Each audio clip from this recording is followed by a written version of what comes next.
power station is to be sold to a Hong Kong firm. Now, is Battersea about to make an audacious bid to snatch the Millennium celebrations away from Greenwich? Plans to transform the derelict power station into a leisure complex with 32 cinemas. Yet another set of plans to convert Battersea Power Station were unveiled. We've heard plenty of promises about the future of Battersea Power Station, but today there are signs that the latest scheme is actually going to happen. You'll be forgiven the feeling of déjà vu. This is the latest in a long line of master plans for one of London's landmarks.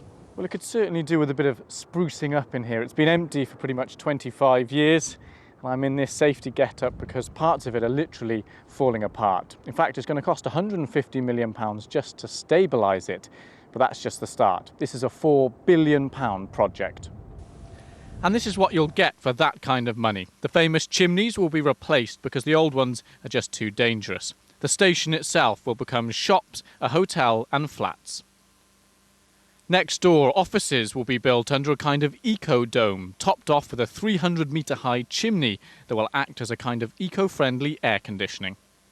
And the architect wants to bring all the chimneys back to life. The plume would go up into the chimneys back again, but instead of being CO2, it would be water vapor. But do you think this project will ever get off the ground?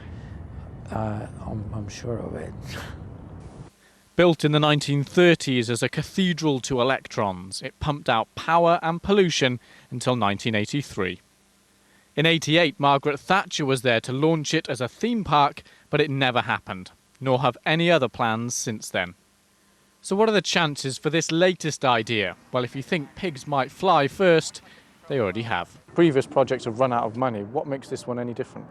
Well, we think that our green credentials are specifically addressing a growing need across the world. There are green funds being set up all the time and wanting to invest in much more green, sustainable buildings.